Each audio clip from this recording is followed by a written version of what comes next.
I gave people all the stuff they really needed. Social security checks, utility bills, TV guide. I want a TV guidance counselor. TV guidance counselor. Staying up to watch all night, and everything's gonna be alright with my TV guidance counselor. Hey everybody, welcome to TV Guidance Counselor. I, as always, am Ken Reed, your TV Guidance Counselor. This is the show where each and every week for the last 10 years, that's right, since Valentine's Day 2014, I've welcomed a guest that I find interesting to the show to talk about classic television, usually using a TV guide from my personal collection as the fulcrum. Fulcrum's not the word, as the inspiration for our conversation. That one, I avoid inspiration because I don't like to rhyme, but sometimes it's unavoidable. You just have to rhyme. And you know what? Deal with it. That's life. Sometimes things rhyme. Anyway, my guests this week are a husband and wife team. It's Erin and Jason Brant. Jason is an author, writes a lot of horror stuff. Very cool, fun guy. Also has several podcasts, most notably Final Guys, which is a really fun horror movie podcast. And you know I love talking horror movies. Erin is his wife, but is also his co-host on their YouTube channel. They do a show called So Bad It's Good, which has been going for about 8 years, but really the last sort of 2-ish years, it's kicked into high gear, I believe twice a week. They watch a bad movie and it's very fun. I sort of discovered it, I don't know, maybe 6 months ago, thanks to the algorithm, and went through and watched all their episodes. It's like, I think they have like 200 episodes, and really enjoyed it. So I reached out to them and asked if they wanted to be on the show, and they said yes, and we did. You can go to authorjasonbrant.com. Brant, and that is Jason's website. There's all of his links there. Hold on, the dogs are being dicks. Yeah, there was a child on a bicycle that they had to make sure didn't come near the house. Frankly, that kid didn't, and will never will again. Anyway, speaking of dogs, Erin and Jason just got a brand new dog who's very cute. But anyway, you should follow them on social media if you want to follow good dog content. Anyway, I should have a dog content podcast. That's a side note.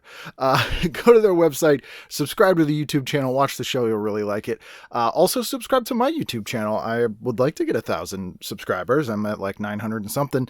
I also want to post more stuff on there. So let me know what kind of things you would like me to do on the YouTube channel. That's legal and within reason. And I will do my best to get that stuff out there. I kind of just do videos when I'm inspired. So they kind of come in bursts, but if you want to inspire me, feel free. You can email me at tvguidancecounselor@gmail.com or ken@icanread.com, or on all the social media as well. I'm at KennethWReed, REID, or at TV Guidance. But even better, if you have as little as $1 a month, you can become a patron of the show. If you go to patreon.com/TV Guidance Counselor, just Google TV Guidance Counselor and Patreon. If you're $5 and up a month, you would have gotten today a PDF of the very TV guide that I discussed with the Brants, and you could follow along, make your own picks. You know, summer 1991 was a great time, for me at least, comparatively, but I'm not going to get into that. I still need to find a therapist. Anyway, and I would be forever grateful for you to do that, and I am very grateful for the people who do that now. However, you know, if you don't have the money, that's fine too. If you have a minute, you want to leave a review of the show, that also helps. It'll help offset the 1-star reviews I get from people who, for some reason, listen to the show but don't like me. Anyway, I assume you like me if you've gotten this far. So please sit back, relax, and enjoy this week's episode of TV Guidance Counselor with my guests, Erin and Jason Brant. TV is my friend, and it has been always there for me in time of need. And my guests, plural this week, live via satellite, Jason and Erin Brant. How are you guys? We're great. I'm excited to be here. I hope we don't mess the format of the show up, but maybe that'll make it interesting. I don't know. If you mess it up, it's broken forever. I can never go back to the way it's supposed to be. That's right. No pressure. That's right. Oh, glad we can wreck your show. You're welcome. So I've talked about your show on my show before, but you guys, and you do a lot of things. Like Jason, you have several podcasts, do the Final Guys, and you're an author. But you guys, mostly what I've watched is the So Bad It's Good show, which you've kind of been doing for a while, but really the last, year and a half, kind of really pumped a ton into it. Yeah. We were just talking about that last night. I was trying to remember how long it's been. Like, it might even be 2.5 years. I'm not sure. I don't know. That sounds right, but again, I'm dumb, so I don't know about the math. I think it's A lot of beer. Yeah, A lot of beer. Time is linear? I don't understand. Yeah. Because you kind of, it's that kind of thing. And this seems to happen with everyone I talk to who has a successful YouTube channel, so not me. But you start plugging along doing a thing because it's fun, and then all of a sudden you're getting, like under 1,000 views and everything, and then just one thing takes off, and you're like, whoa, wow, what's happened? And then you're going hundreds. Yeah. And Segal was kind of that thing for you guys. Oh, yeah. Yeah. Steven Segal really helped us out. It's like a blessing and a curse, because now we have to watch his stupid-ass movies. And he's a piece of shit. And he's a horrible person. And anytime anything about him comes out, we are deluged with comments and messages and everything about whatever he's done. And I'm like, you guys know I don't actually care about Steven Segal. Right? He's not my friend. I'm not related to him in any way. I am aware he's a moron. Well, and selfishly for me, you started watching those Seagal movies with Brian, so I had no care one way or the other. I'm like, they're watching a Seagal movie. But now that I'm on the show, I care a whole lot more now that I'm on. I don't want to watch these movies. They're brutal watches. Yeah, they're awful. Tom Arnold's a buddy who I've had on the show, and Tom was in a movie with Seagal, and he has told me some of the funniest stories I've ever heard in my life. Doubt. Awesome. No doubt. Yeah, which I can share with you offline at some point. But, we're shifting away from Seagal, thank God. Yes, it's good move. Yes. Yeah. His stuff is the most popular for us by far, but I hate it, and I want people to understand there are much better bad movies out there than his, so we've been trying to shift away. It's a welcome change. Slowly. Yeah, because this isn't a hate watching channel. It's it's sort of we're embracing these things that are the thing I always talk about with the sorts of movies that I think are showcased well on your channel is people are sincerely trying. Yeah, that's sort of the key. Yeah, they don't succeed, but that really reads when you're watching a movie, and for some reason that makes things entertaining. Exactly. He's the only person I think we actually trash on the show. Like we'll laugh at some things, we'll laugh at some people that do dumb things, but we're not malicious towards anybody. We like their stuff, except for him. Right. He's a human even piece Neil Breen warrants some sort of affection. Oh yeah, that's I mean, he does. The guy, how many has he made now? I think he's done his 6th movie now. 6. Yeah, to do 6 vanity projects and keep going. He's the only one I know of who's pulled that off. The guy's a legend. And to keep going, do 6 vanity projects and not grown in any way as a filmmaker or a person. Yes, to be just as bad, it's a work of art. It's impressive. Well, it's impressive. We commented on that when doing the episode 200 and watching all the movies back to back. There was no change from movie 1 to movie 6. Absolutely none. He's the best. He's God. He's whatever. He's a robot from the future. He's his own brother. He knows exactly what he is and what to do. Yeah. That's right. Most people do one vanity project, they go bankrupt from it, and they never do another one. He is chugging along, man. He is independently wealthy. I don't know what he's doing. Well, he was a real estate agent. That's right. And I'm like, I want to see the houses he sold. Like what? He, his website, if you've ever gone to it, it's hilarious. Oh, yeah. He mentions being a real estate agent, I think an architect. He has like all these, he's a peerless director. Peerless. And then it also has on there, owns a Ferrari. It's like, oh yeah. Oh, we know, Neil. We've seen it. Like what?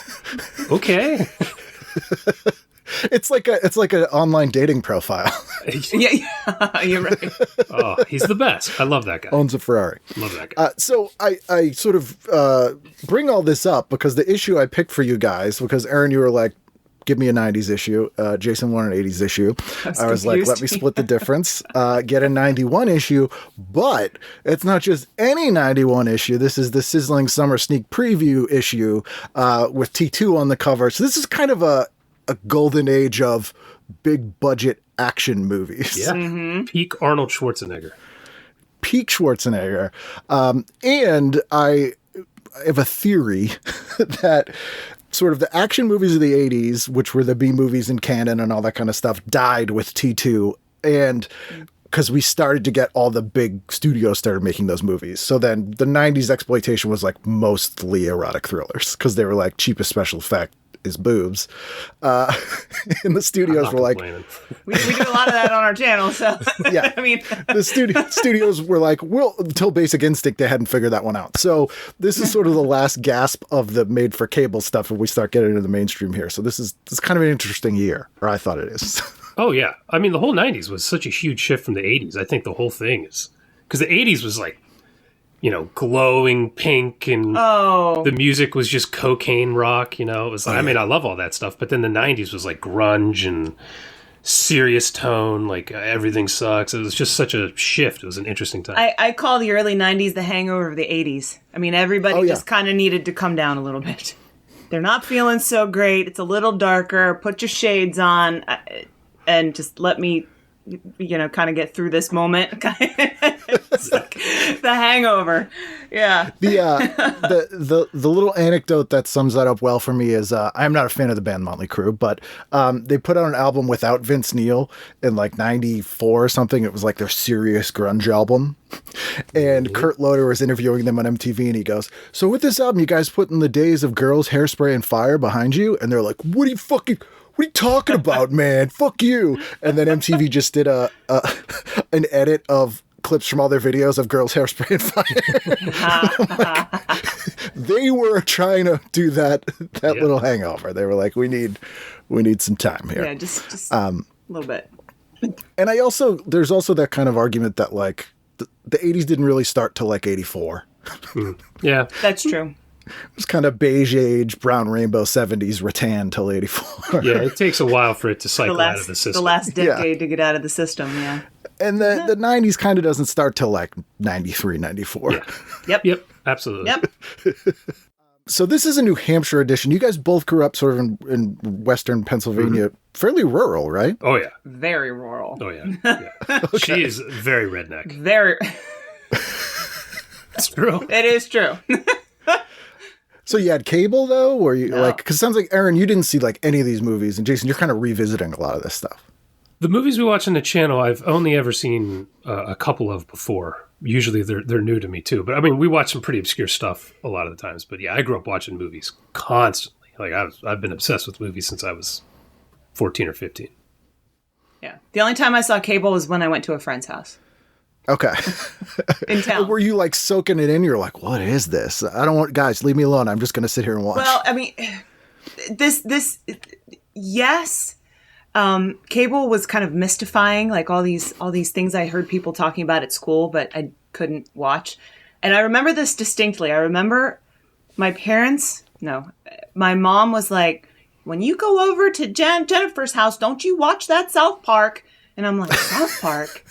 What's South Park? Like, I didn't even know what it was. But lo and behold, my friend had it on in her house. And I'm like, oh, this is funny. But I can't say I know what it is now because then my mom's going to know. But I remember that was a whole thing because she didn't know what it was, but she heard it wasn't good. It was no good. She didn't like it. Yeah. She didn't know anything about it. So I remember, going to my friend's house, and I remember being all excited because they just got cable. And I was telling Jen got cable. We're going to watch cable. I was so excited. Don't you watch that South Park? So there's no better way to get a kid to watch a thing that they've never heard of. Don't watch it. Than to tell them not to watch that thing. Yeah, absolutely. But yeah, you'd never seen like Star Wars or Indiana Jones or anything until we started dating. She hadn't seen anything. Nope. So were you like, all right, we get some homework to do kind of thing? Yeah. Yeah. Like every night I was like, we're watching a classic tonight. And we did that for It was intense. For like 8 months till I graduated. Blockbuster, I'm surprised Blockbuster didn't put a ban on you. You were in That's why they went out of business. Yeah. That's a de facto ban. Yeah. They had that all you could rent for like $15 a month or something. And I was in there 3 movies a day. 3 movies a day. I was killing them. Yeah. I remember there was a local video store called Video Gallery where my shelves are from when they went out of business. Actually, I have the first VHS tape I ever rented. I have the actual tape when they went out of business. I bought it. Dawn of the Dead, August 1st, 1983. But they used to have on Wednesdays, it was like $1 movie rental. Like you could rent in many movies, one for $1. So every school vacation, I'm like, 24 movies. And because you had to return it the next day. And I'm like, at the very last minute. And then like they were like, it's $1 movie rental Wednesday every week except school vacation weeks. Oh, screwed it up for everyone. Yeah. Damn you. So were you getting TV Guide? I imagine, Erin, you probably weren't. You know what? The local newspaper would put like prime time in, so we would check the paper. And occasionally, while standing in line at the grocery store, I would look at the TV Guide to see if there was something, like trying to look really, really fast to see if there's something I wanted to watch that I couldn't watch, that kind of thing. But no, we didn't have one. We didn't need one. Did you guys get one? Did you guys get one, Jason? Yeah. So looking through this was like a blast from the past. I was like, holy crap, I remember this. Yeah, there's good articles. There's interesting stuff in here. It's oddly still published. I don't know why. What? And I have this is still a thing? So it's split into 3 companies. There's TV Guide Channel, which is now Pop, or then became Freevee. There's tvguide.com, and then there's a printed TV Guide, which is like a bad entertainment weekly. It's like a full-size magazine. It's literally just press releases, and then they still have listings for who I don't know. It's weird. I don't know why you would waste your time. Wow. All right. That's wild. Yeah. It's very strange. I just remember it used to annoy me because I would want to look up what was on Monster Vision. Yeah. And it never said the show was Monster Vision. It always just said the movie title. And they would move him around if there was like a basketball game earlier in the day. So like sometimes I wouldn't know if Monster Vision was actually going to be on because TV Guide only put the movie. Oh, that's impossible to find. Oh, it drove me insane. Yeah. Yeah. And he would sometimes I don't think they shot that show live, but I do remember episodes where they would come on and be like, well, we're on late because of basketball. Yeah. And I was like, wait a minute. Wow. Did they just film this? But yeah, I was watching the movie channel drive-in theater ones too, because I built black boxes thanks to ads in Maximum Rock and Roll magazine and Radio Shack. Nice. So I watch those things, and I put a parental lock code on there and made my dad have to ask me what the code was so I could humiliate him. Beautiful. But so the way I scan these two, I do 2 pages at a time. So I just want to mention the back cover here. TV Guide is full of cigarette ads, and I'm not a smoker, but I swear to God, every single issue, there's a new brand I've never heard of before. There's like 7,000 brands of cigarettes. And this one is for one I have never seen before called Bull Durham. I don't remember that. I don't. No. I don't know if you guys are smokers, but Bull Durham is not a brand I recall anyone having. Oh, yeah, there it is. Bull Durham. Well, I just fistful of flavor. Glanced right over it. It just, what's funny is because I think just growing up then, seeing a cigarette ad didn't faze you. I'm just like, oh, it's a cigarette ad. And I was just like scrolling through yeah, okay, they're always there. But to think of that now, I mean, they certainly don't do that now. Oh God, no. But, No. Yeah. But it's amazing how it just, I'm like, yeah, cigarette ad. Okay. Yeah. And I love that the next ad is Miracle Whip. Miracle Whip. Yeah. It's like cigarettes and Miracle Whip. We got a weekend, guys. Magical time. If that isn't another icon, right? The Miracle Whip. Oh my gosh. Get your Bull Durham cigarettes, make a Miracle Whip sandwich, sorry. And Miracle Whip sandwich, not even mayonnaise. Yeah. That's a good one. 1991, everybody. Summed up. Yeah. As you sweat, your hypercolor shirt changes color on its own volition. So, big article in here about Hollywood's all pumped up for a summer of muscles and mayhem. Double Impact's coming out. The movie Harley Davidson and the Marlboro Man, which I totally forgot about, and it's a terrible movie. Forgot about that too. I don't even know if I ever watched it, to be honest. It's bad. It's like such a movie made for 1991 dads in the worst way. So specific. Yeah. It's like, we're making Thelma and Louise, but like for dudes. Well, don't worry, right above it's Prince of Thieves, which is a movie I actually really enjoy, but the fact that he's the only person in the movie without an English accent is hysterical to me. I thank God he didn't try, though. Could you imagine? Oh, it would have made the movie awful. Really bad, but it also would have been hilarious. It would have been worth the time. Yeah. Oh, my God. Yeah, that's a movie. There's this actually, Kevin Costner in general is one of those people that was a massive, massive movie star. No one gives a shit now. His movies never come up. No one ever talks about Prince of Thieves or Waterworld or The Bodyguard or The Postman. Like none of the movies that were huge movies. Yeah. It's like this whole memory hole. Yeah, I mean, he's done really good movies too. Like he's done some really good stuff, and just gone. For the Love of the Game, like he did Bull Durham. Sam Raimi. Bull Durham. Yeah, Bull Durham, named after the cigarettes. I've never seen any of these, so she doesn't know what we're talking about. But. Blue screen face, just... But do you know The Bodyguard, at least? I mean, I know The Bodyguard. I know we watched it. We watched it. We watched it. That was a huge movie because of... But no one cares now. The weird samurai sword thing. What a weird movie. It's strange. He doesn't emote the entire movie. No. Like, not at all. Even less than usual for Kevin Costner. Yeah. And like Waterworld is a giant B-movie mess. You would think would have embraced this like, cult audience later, but no, he's got gills. Yeah, Dennis Hopper's like a crazy villain. It's a weird movie. We did watch that one. Yeah, I haven't seen that one. Weird. Mess. Post-apocalypse. So yeah, there's a few articles in here. Then we get to the listings, and did you guys pick together or did you pick separately? Separately. And have you seen each other's picks? Nope. No. Oh, so this will be interesting. I'm curious to see how they line up here. Probably not. Also, big article about dinosaurs in here. There's a review of the show Dinosaurs, which I loved, and I love famously that show. Darkest ending of any TV show of all time. It was terrible. If you recall. I don't remember the end. That was terrible. They all died. They all froze to death in the Ice Age. Because dinosaurs die. That's the last episode. What the hell?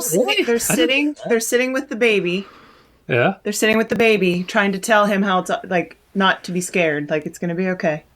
What? Yeah, the baby goes, "Daddy, are we going to die?" Yeah. And he's like, "I don't know, son." Yeah. Then they just fades to It's black. horrible. It's What? horrible. Oh, okay. That is the worst ending to a TGIF, show. kids. Yes. Okay. Well, they got So tons sad. of letters, and they were like, "They're dinosaurs. What'd you think would happen?" It was like people who complained about the end of Titanic. They're like, "You didn't know it's the Titanic." You didn't know. At least Titanic wasn't like a family kids show you watched, That's true. Yeah, on night. Friday night. Wow. Even more so, it was the reason they all died was their own fault, because that whole episode is about them causing a new ice age through like using resources. Oh, it was like a political statement. Oh, But like every episode was, but that one was just like, wow. Yeah. Yeah. okay. The family just sitting in the living room. They all had like winter clothes on because it Yeah. was. They're cold. freezing to death. Yeah. And they're trying to comfort the Did baby. not know this. Imagine pitching that. It's so bad. What a couple of assholes making. Wow.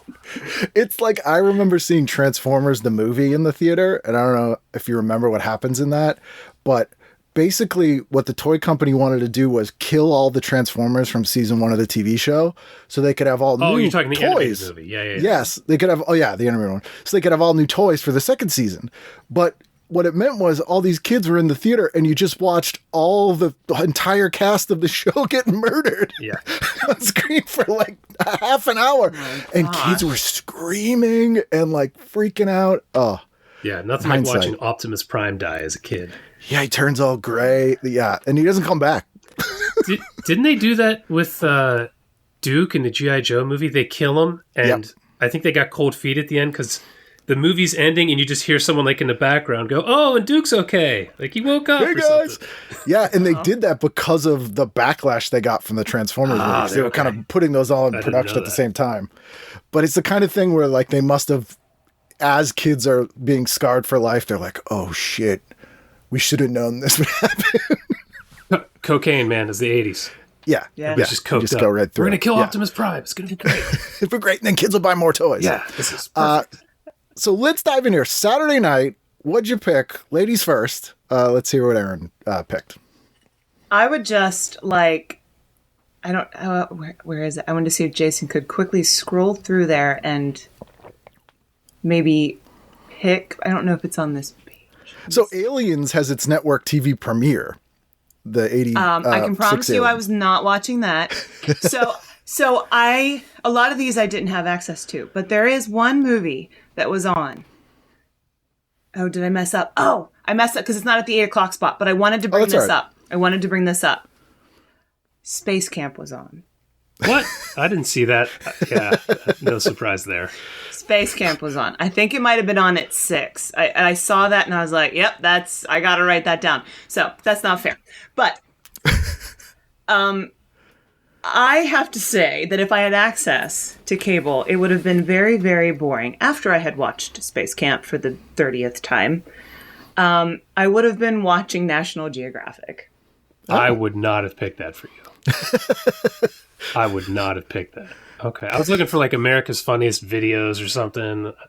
I didn't see any of that. So, okay. National Geographic. National Geographic. Freaking dork. Okay. Yep.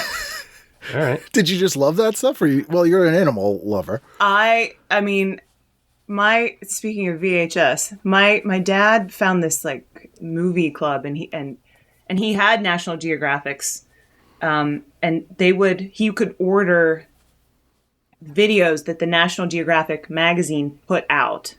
So he would get, there was a whole video he got me that was animals that got drunk. Like, what? They ate fermented fruit.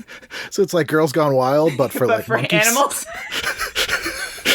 Wow, look at the teats on that boar. Got 6 of them. Whoa. And who was the guy? Jack Hanna, all the Jack Hanna stuff. Oh, yeah. Who was the other guy that was, I think it was mostly Jack Hanna that we had, but if it had Jack Hanna's name on it, if it had Animal in the title, if it had National Geographic in the title, we had the video, the toy, gosh. Yeah.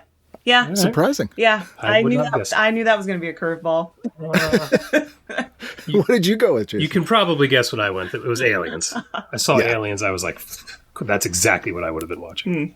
For sure. It's amazing movie. Yeah. Also want to point out there's this show Young Riders on, which was a ripoff of Young Guns. It was a TV show version of Young Guns. And Josh Brolin was in it. He was the main guy. No kidding. And for years, I used to try to convince people that there's only Young Guns 2. There was never an original Young Guns because no one ever remembers that. They only remember Young Guns 2 because of the soundtrack. Honestly, I haven't seen either one since I was probably 12, so I don't even remember either one. I remember the cast from Young Guns 2. It had a crazy cast, but I don't remember anything about the movie. Other than like a cowboy. I don't even remember that being in it. Oh, that's the lasting memory of Young Guns 2. Are they kind of SBIG movies? Oh, yeah. They're messes. Yeah, they're messes. Especially the second one. All right. We'll just watch the second one. I don't care. We do that all the time with movies. We just watch the sequel. Oh, yeah. Well, it works with like Silent Night, Deadly Night because you're basically watching both of them anyway. Yeah. Or like if we're doing Psycho Cop Returns, do I really need to know that the Psycho Cop kills everyone in the first movie? Yeah, right. I think I got it. Right. You know the infamous Hills Have Eyes 2 thing, right? Where it's so the sequel to the original Hills Have Eyes, the Wes Craven one. Wes Craven made the second one, but the movie's about 80% flashbacks to the first movie, to the point where even the dog has a flashback in the sequel because the dog for the first one's in the second one. The dog has a flashback, which is pretty amazing. Wow. I never liked that movie that much because it's so mean, so I may have never watched the sequel. Yeah. I remember USA Network used to show the sequel a lot, like on Saturdays. So I remember seeing it a few times. Wow. But I just remember like Panda the dog, zoom in, he has a flashback. Okay. Wow. Wes Craven's filmography was like peaks and valleys, man. Like, the highest peaks, and then he'd make Shocker, you know? Yeah. Well, he started as a porn director. He directed like 6 porn movies. Oh, I didn't even know that. That explains a lot. Yeah, him and Sean Cunningham. Sean Cunningham was a mob guy, and the owners of the Friday the 13th franchise were these mobsters from Boston. And if you ever seen an interview with Sean Cunningham, he'll be like, and then the guys from Boston wanted it. Like whenever he's saying that, it's these guys who ran a thing called Hallmark Pictures here, who were just mobsters that laundered money through exploitation movies. They made Last House on the Left and stole all the money they made from distributing Texas Chainsaw Massacre. Like I did know about that story. Yeah. Yeah. Okay. They're the guys who came up with It's Only a Movie, but also used to give out vomit bags during movies with the movies on them for like Mark of the Devil and a bunch. Yeah. Mm-hmm. To the point where there was a mob-owned jewelry store in Providence, Rhode Island. And until like recently, they would give people jewelry in vomit bags from Mark of the Devil because they just had tons of them. It's like, where'd these come from, guys? Wow. That's don't worry about interesting. Here's your ring. Yeah. Don't worry about it. Yeah. So good Saturday night. Anything else on Saturday? Or are we on to Sunday? Well, Wings was also on, but also I'd like to point out that the Stanley Cup championship for the Penguins was also that night. Oh, really? Mm-hmm. So we would have been watching that. In May? Do they normally? I guess the championship, so it's sort of the end. That seems late. Right? I know nothing 6. about sports. Wow. Okay, I didn't know that. Okay, but I mean, unless it was like a replay. Maybe it was just a replay of the. Would they do that? No. You got me. I don't know. Hockey's always on. I'm not a hockey guy, but like it's always on. Their season is like 10 months. Yeah, I just noticed it. I mean, honestly, I just noticed it because I saw Stanley Cup and I didn't pay it much mind. But then I was like, oh, Penguins. And I mean, 90s, the Pens were they were hot. So, But Wings was also always. I mean, we watched Wings a lot. Freaking Wings. Yeah. So. I love Wings. Yeah, Wings is totally underrated show. It's in the Cheers-averse. Yeah. It doesn't get brought up. Steven Weber I've had on the show. He's a huge horror movie nerd, by the way. We've seen him in several horror movies. Mm-hmm. One in which he was naked, which I did not expect. Oh, wait, I don't remember. But, Which one? I love Steven Weber. Oh, my God. It's the one with a woman playing, I think it's a cello or something. It's got this really macabre ending. He just walks into the room naked, and like there's women without arms and shit. I'm like, oh, it's a wild movie. Wow, I don't remember. I don't remember the name. He wrote one of the Masters of Horror episodes that he's in. Oh, really? Yeah, it was a story that he bought the rights to from Eerie Comics. And yeah, Steven's a weird guy. His first gig was dubbing foreign horror movies in New York. He worked for the guy who did Speed Racer here, who was Speed Racer's voice. No kidding. So he would dub these like foreign horror movies. And there's a ton of them that he's the voice of, uncredited. He read my favorite audiobook, which is he did Stephen King's It. It's like 44 hours long, and his reading of it is so incredible. Yeah, I love that guy. He's the best. Wings was great. Like my favorite thing about Wings, I've never seen before since a TV character like Roy Biggins. It's a total asshole. Total asshole. Just a creep. Like no redeeming. Like so funny. And they're never like, oh, he's like that because like whatever. Like they're just like, nah, he's just a dick. Yeah. He's just a horrible person. Yeah. I hadn't thought about that. That's really funny. I don't know that I've seen a character like him either. No. And like sometimes if someone's a dick, they're like, I'm a handsome asshole. Like, well, but he's just like a weird. He looks like Victor Salva. Oh, That's creepy. Yeah, like, something good happens on the show, he says something terrible. If something bad happens, he says something. He's just always awful. Hey. Yeah, but they like him. Yeah, they're friends with him for some reason. All right, Sunday. Let's Jason, you want to go first? Sunday. Sure. What the hell did I pick? 8 o'clock, I would watch In Living Color because I loved that show. I used to watch the hell out of that. At 8:30, I would do America's Funniest People because I don't know. I always thought that shit was funny for some reason. Mm-hmm. I don't know why. Yeah.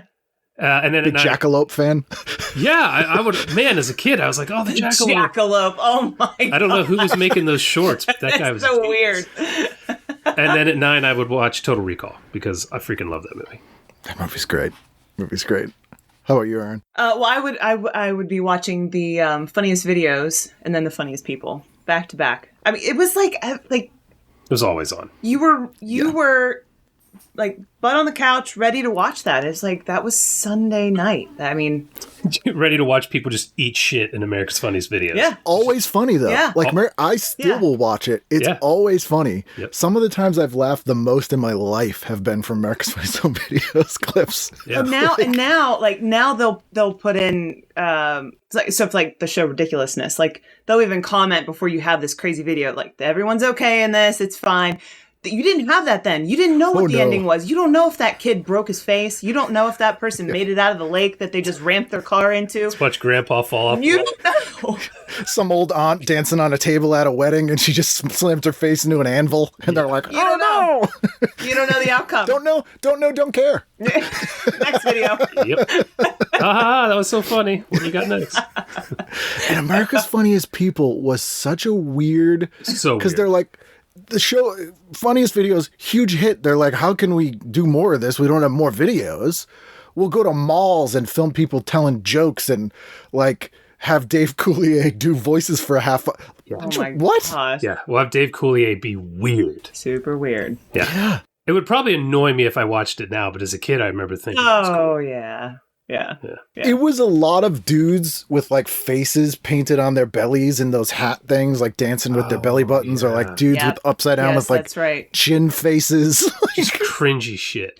You know, terrible. well, I won't say we collective, but I'll say we, you and I. We pass a lot of judgment on these kids on like TikTok and stuff. I can't say that we were that much better. Yeah, no, same. Look, I mean, look what we just talked about. Guys painting belly, like faces on their bellies and like making them talk and do weird things. And then we were like, that's funny. Yeah. And these kids at least get millions of views. Yeah. Like those guys like might have done that. And then America's Funniest People were like, guys, it's not up to our caliber. We're not even going to air it. Your gut didn't jiggle enough. Sorry, man. Yeah. No, sorry. Not fat enough, floppy guy. Would have been a lot funnier. Picked the wrong song. You shouldn't have gone with Paula Abdul. Yeah. Did you have another one? Yeah. I had at the 8 o'clock, no. But at the 9 o'clock I did. Yeah. Oh, What'd you do at yeah. 9? Well, that's when we switch over to like medical stuff. I like medical shows. But like the real medical shows. So there was like a cardiology, I think it was called cardiology, and then internal medicine. Yeah. Again, I didn't have cable, so I didn't actually watch this. But if I could, I would watch this now. Lifetime Network is showing a show at 9 o'clock called Cardiology Update. I would watch that. Why? What is entertaining about cardiology? They would show update? real surgery a lot of the time. Yeah. Okay. I mean, that like trauma life in the ER show. Oh, I'm all about it. See, I would watch any horror movie growing up, but like real stuff like that, I'm so squeamish. Like I don't Surgery know why Channel. somebody's chest get That's cracked. funny. The opposite. Like the horror movies really freaked me out, but I could sit and watch a surgery show like I was there. Like I could sit and watch that for 10 hours. Wow. I think it's fascinating. Okay. I don't know. Cardiology Update. But yeah. A weekly show. Like, is it that much? I remember when I was in college, I interviewed for an internship. I was trying to go for publishing, and there was an industry magazine here about kidneys. It was like for kidney doctors, and it was called like Kidney Magazine or something. And I went in, and the guy was like, well, you would think there's not enough information to publish a monthly magazine about kidneys, but there is. Like, he just hated his job. And I was like, oh, God. Wow. In the weeds. That's a rough Yeah. job. in the man. weeds of Yeah. I publish Kidney Kidneys. Weekly. But then I found out, guy, huge prog rock fan, loved the band Goblin. Oh, interesting. So, needed an outlet. yeah, talked about something interesting. Okay. Medical shows. Hey, yeah. Yeah. Did not Then what did you expect do at 9, Jason? What was my You 9? didn't watch cardiology updates? We're still on Sunday. Mine 9 was Yeah. Total Recall. Oh, of course. Oh, yeah, that's right. Total Recall. Yeah. Okay. The very easy. cardiology update of action films. Yes, exactly. I'm sure the action levels were the same for the Yeah. first two. God, I love that movie. It's so good. Yeah. It's the remake, not good. No, it's terrible. But the original is Why? amazing. Yeah. The original three boob movie. You know, It's not quadriboob, but it's tri I mean, come on. That was so good. Schwarzenegger's so good in that, yeah. Monday, what'd you do? Good. Oh, well, it's Fresh Prince. Yeah.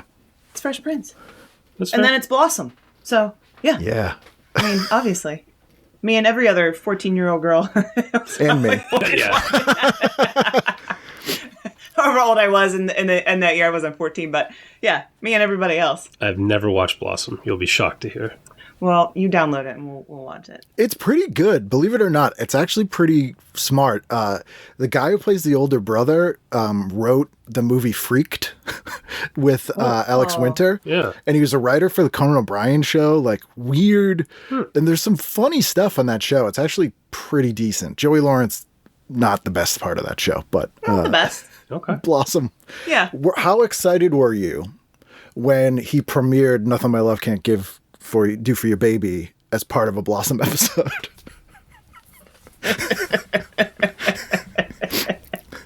These are shining moments. Like, these are fond memories.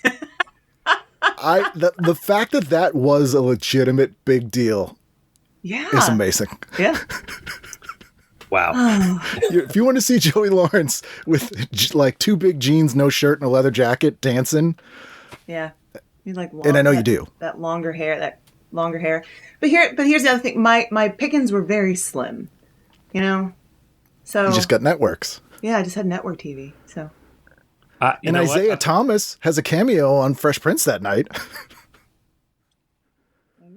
Okay. I watched Fresh Prince, but I didn't watch it like religiously, so I didn't follow like storylines and stuff. But if it was on, I would like catch it, you know. Wasn't one of my So, favorites. fun fact, I watched Fresh Prince so much and loved it so much. So did everybody. We were in Jamaica, and I might have been drinking. And In Jamaica, me and some stranger that I'd never met rapped the entire Fresh Prince theme song in a microphone. and a microphone at like noon. Unsolicited. just had inspiration at the started same singing time. Fresh Prince. The guy bogarted the microphone, but he didn't know the, me. the words. That guy was He didn't know the words. I knew the words. He took a shot and he thought his cockiness could get him through, but he needed help. He was a dude wearing one of the like party girl cowboy hats. So, you know. Oh, like a pink one with like teeth and feathers on it? I don't remember feathers. I don't remember that. Just when he walked out wearing that, I was like, oh, we got this guy. Yeah. Yeah. Okay. We know how this Yeah. is going to go.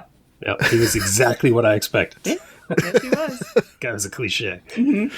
So what was And that? then what'd you do, Jason? Well, that was 8 at 8:30. Oh, okay.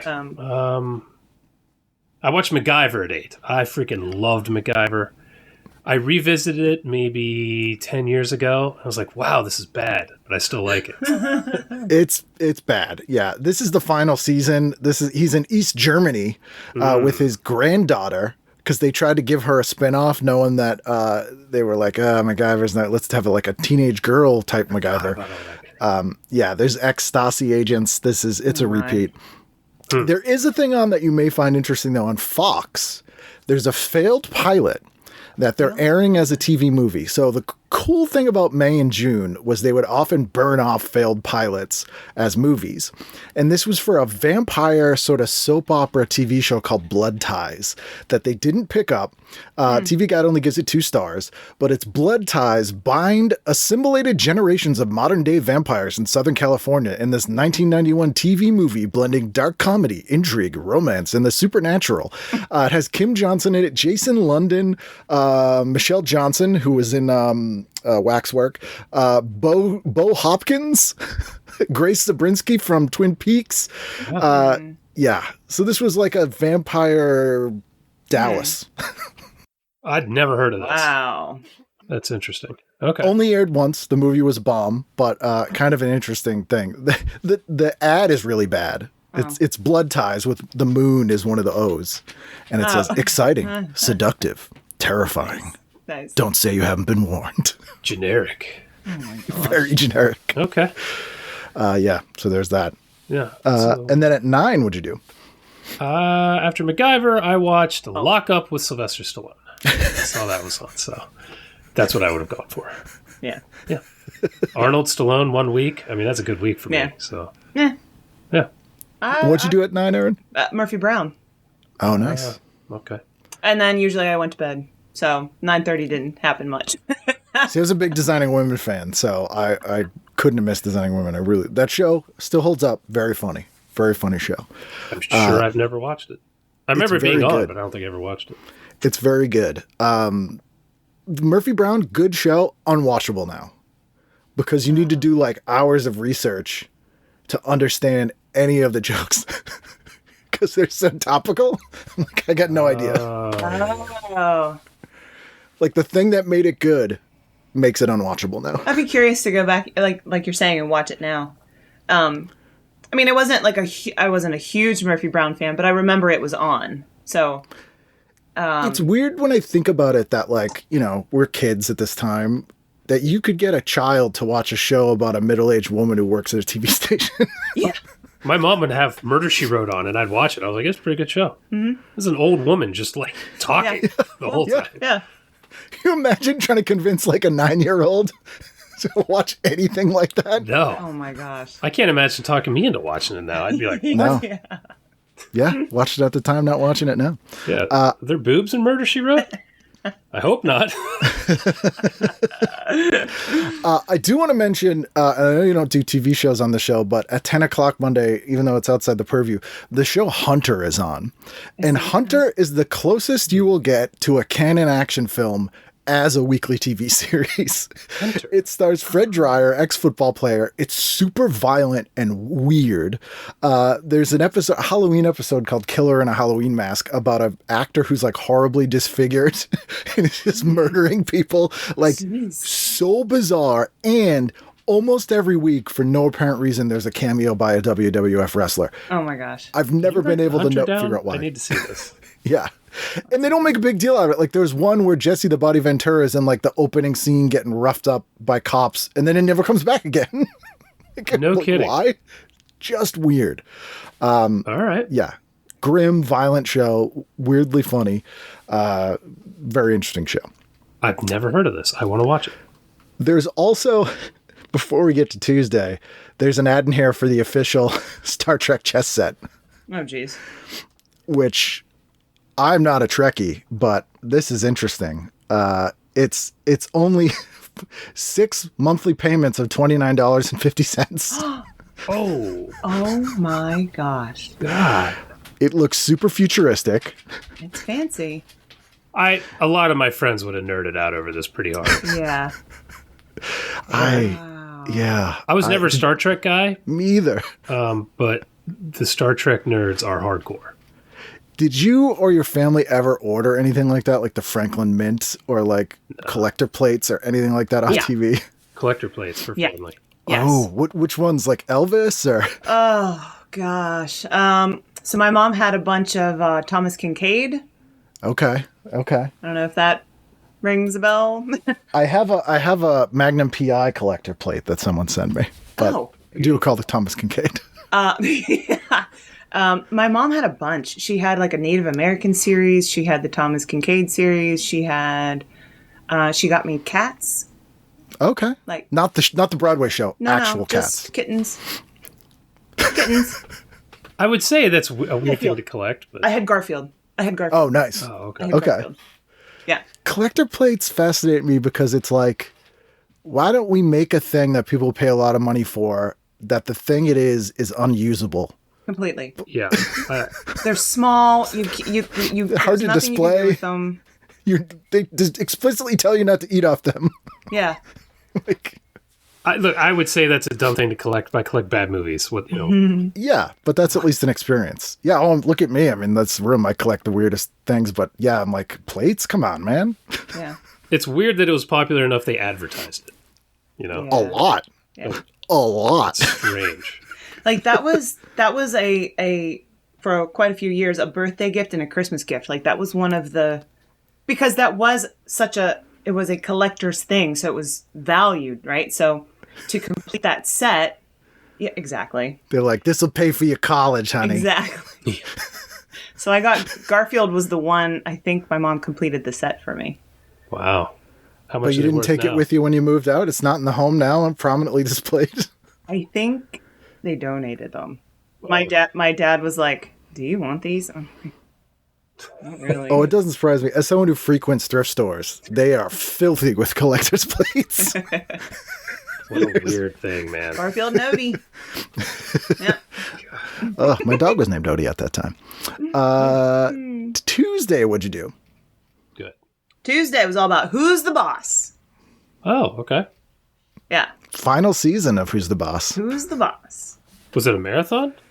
Nope. No, but at 8:30 I would have like checked out. You had done something else. Oh, you're not ahead of the class person. No. No, I've never seen it.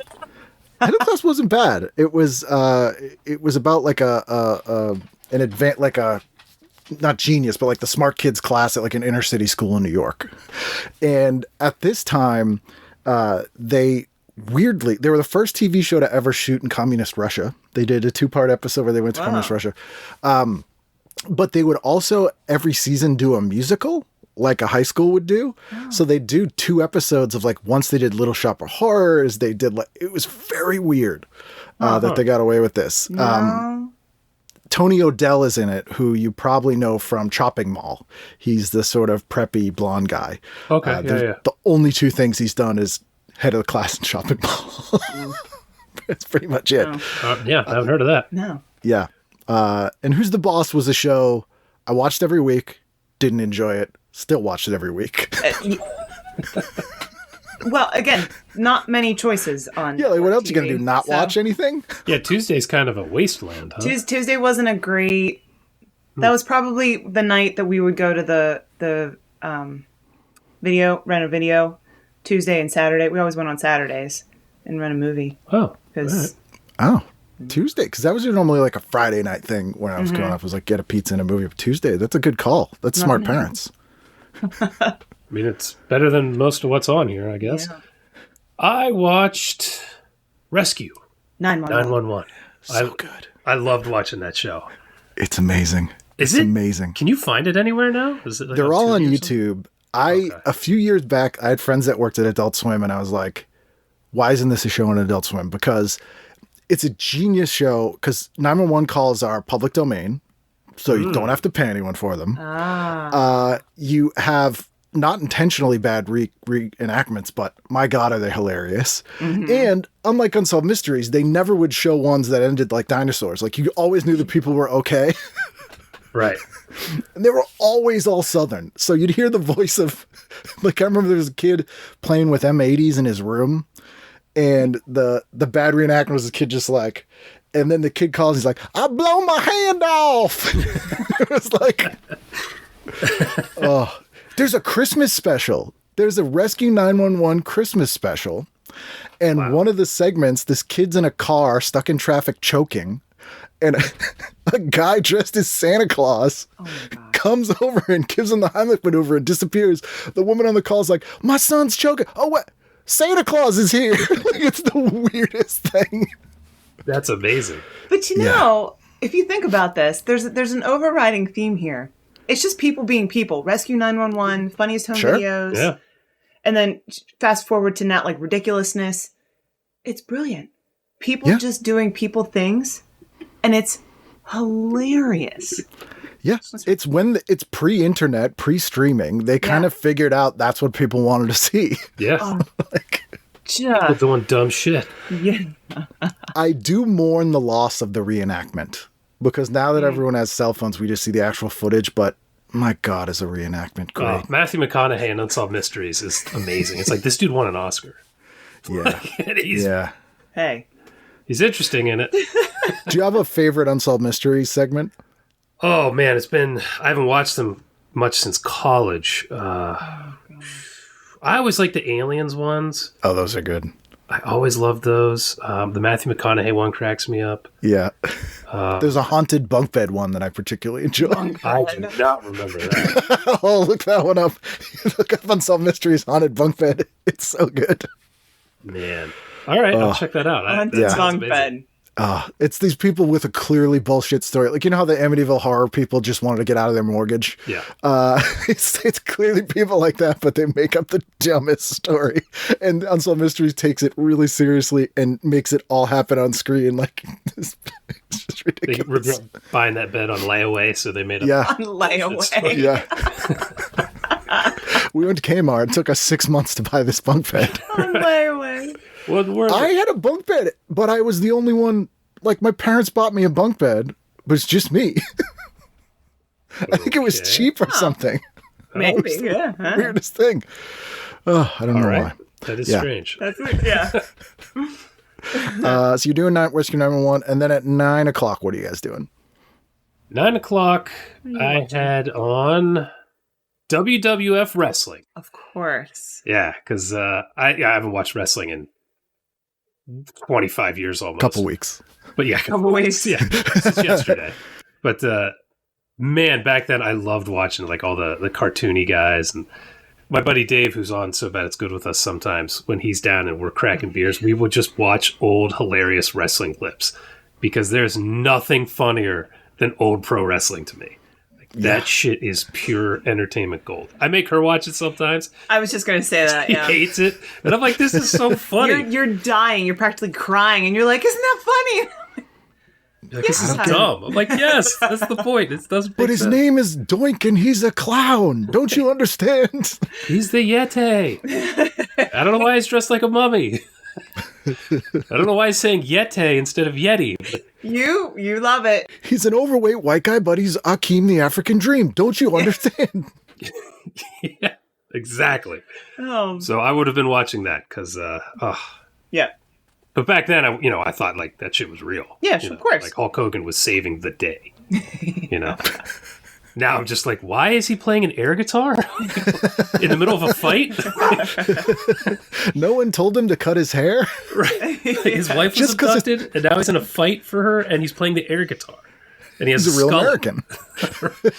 What is happening? It's like soap operas for dududes. Like It is. The stories Oh, yeah. make zero sense. Yeah, it is. Especially in the late 90s. Like, I remember kids in high school who were like, Vince McMahon got killed on TV last night, man. And I'm like, no, he didn't. Yeah. What are you talking about? I'm like, yeah. I didn't think it was real, but in high school, I was deep into WCW. The storylines. Oh, I was like, Sting is coming back tonight, baby.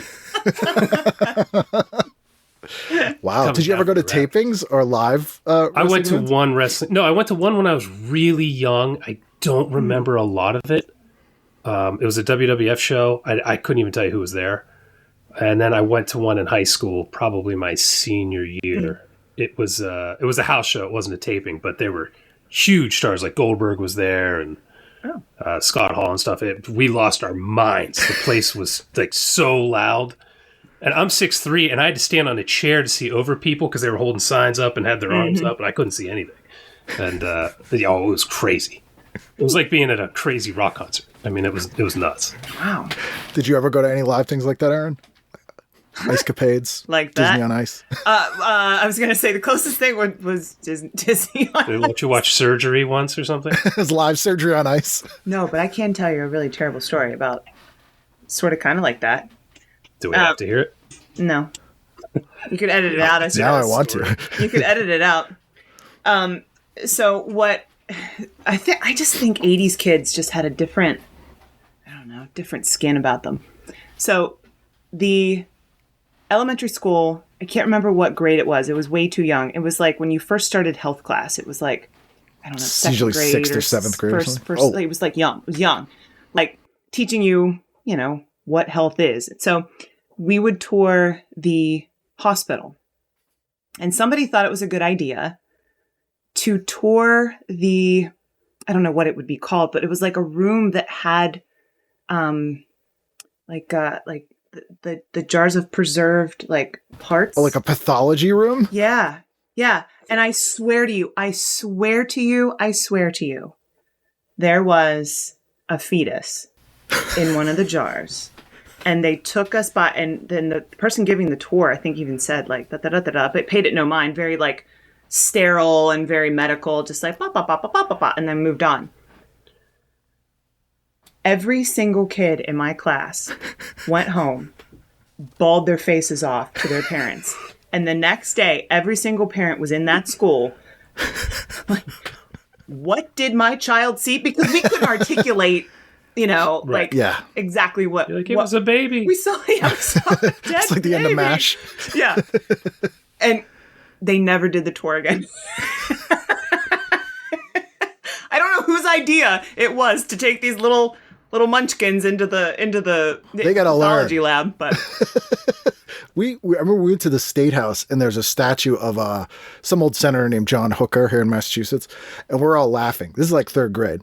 And the state senator who was taking us around goes, "Are you boys laughing because his last name's Hooker?" And we were like, "Yeah." And he goes, "Actually, fun fact." And I'm like, "Oh boy." There we go. He goes, "The reason they're called hookers is geez. because he was such a lover of prostitutes that was always around him. They would call them hookers girls. And then they just call them hookers." Wow. And the teacher was like, "No." Thanks, man. Can't wait till they talk to their parents about that tonight. I learned something today. yeah. Oh, fantastic. Yeah. So that's our Tuesday. Did we get everything on Tuesday there? Coach is on Tuesday. Oh, Coach, yes. And there's a big we article watch on Coach in this issue as well. Coach is on. Yeah. The villain from Action Jackson himself, Craig T. Nelson. We always love seeing Coach in these movies. He used to do stand-up. He started as a stand-up. I didn't know that. went to the Comedy Store in LA and he's on the wall. He started as a stand-up and I'm like, really? Oh. Yeah. I would not By all guess accounts, that at all. terrible stand-up. But most guys at that time did. Like Michael Keaton was a stand-up at that time. Wasn't that bad, but Craig T. Nelson, not a guy I would have assumed as a stand-up. No. Kind of an interesting villain in Action Jackson, too. So. Oh, certainly is. Yeah. I'm surprised he didn't get more villain roles. He's kind of the villain in Troop Beverly Hills. In what Beverly Hills? Troop Beverly Hills. Troop. I haven't seen that. I love that movie. It's great. That doesn't even ring a bell. Really? I know it's what it really is, good. but I don't think I've seen it. It's Shelley Long. Cheech Marin is in it. It has what's her name from Rilo Kiley, the redheaded singer girl, who's now not an actress anymore, is in it. Carla Gugino's in it, like as a young kid. Oh, no kidding. Yeah, it's a comedy, but it's actually pretty good. He's like her ex-husband, and he's a real asshole. All right. Showtime's also showing an adaptation of Kurt Vonnegut's Monkey House, which I didn't even know was it's 3 short stories of Kurt Vonnegut that he hosts, like an anthology Tales from the Crypt type show on Tuesday night. I've never heard of that, but now I kind of want to check it out. No, I've never heard of this. Monkey House. Okay. No, I never heard of that. Tales from the Crypt was such a huge hit. It started in 89, but by 91, all the cable channels were trying to get their own version of it. And Showtime had about 7 things, like the movie Body Bags with John Carpenter. That started as a pilot for Showtime as an anthology series that they didn't pick up. They eventually had their own version of The Outer Limits, but it makes sense that they would do this Kurt Vonnegut thing, but I don't remember it, but it could be good or maybe awful. All right. Yeah, I've never heard of that. That's cool. Wednesday, what'd we do? Wednesday. Hold up. We got an Elvis collector plate ad before we get to Wednesday night. Look at that. The Bradford Exchange is selling the 68 comeback special. And I love that they would have these things for, it says, if, for example, you had followed one of our major recommendations in 1988, you could have bought Elvis at the Gates of Graceland for $24.75, a plate that already trades at $95. Really? I wonder where they were trading that plate for $95. And if you had acquired the Carousel Waltz in 1987, you would now have a plate valued at 256% of its $24.90 issue price. Wow. These are worth nothing now. Nothing. I wonder what the biggest collection of these plates is. Like, who's the person whose whole house is just these plates? There was a court case about 20 years ago where a guy had cashed out his retirement and bought all Franklin Mint, Bradford Exchange, all this stuff because he was like, I'm going to make so much money. 256%, man. Yeah. Valueless. So he sued them, saying that there was like investment fraud. Obviously he lost, but he spent like hundreds of thousands of dollars on this kind of crap. He had like a warehouse of it being like, 256% investment. It's foolproof. Yeah. You can't go, you'd be stupid not to. My God. Wow. Oof. Bradford What he's Exchange. doing now. Yeah. I'm just saying, if you guys need merch, collector plates might be where it's at. That would be kind of funny. It'd be kind of funny. It would be funny. It would be funny. Yeah. Wednesday night. All right. Sorry for that interruption. I had to mention it. That's hilarious. Go ahead. Wednesday night. Wonder Years and Growing Pains. Solid. Yeah. Wonder Years and Growing Pains. Can't beat that. And then Doogie. Doogie was on after that. I wanted Doogie. to like Doogie. I really wanted to like it, and I just couldn't. I tried so hard as a kid. I don't know why. It's the head. It's probably the head. He's got a big head. His head always, I was like, what's He's what, like a dude? bobblehead. Yeah. And spoken to somebody with a giant head, I was like, that's big. Takes one to know one. Yeah. I think it was, and this is ridiculous. I feel like, as someone who watched really ridiculous stuff, I feel like I couldn't suspend disbelief enough for Doogie. I was like, bullshit, no. MacGyver, cool. Doogie, no. Dinosaurs? Yeah, of course. Yeah. All right. My Wednesday, Unsolved Mysteries. Had to watch that at 8. I was obsessed with Unsolved Mysteries. I would always watch that. When Robert Stack stopped doing them, I was like, my life's over. Yeah, he It's was not the worth best. Yeah. Although I love Dennis Farina, but he was the wrong host for that. Yeah, Robert Stack. It just can't be beat. 876-5353. Still remember the number. He'd walk out of an alley in a trench coat, like all serious. It's like, you're talking about ghosts, dude. I always call that show Bigfoot and a Rapist because it was the weirdest mixture of complete bullshit like ghosts and Bigfoot, and then it would be like some horrible story about a guy who beat people to death with a hammer that they were trying to find, and it put them on the same plane. So as a kid, I'd be like, well, obviously these are all real. Yeah. Yeah, the Matthew McConaughey one was like a pedophile dude just shot up like this guy who tried to stop him from following kids or something. Oh. It was like a horrible story. Yeah, they were awful. And then, right after that, it's like some abduction story that's like such horse shit, It was such a good show, man. Which is why I liked Sightings, because Sightings was like, guys, just the bullshit stories. So I'd watch that. Then at 9, I would watch Wings because I think that sitcom is so underrated. It's just so good.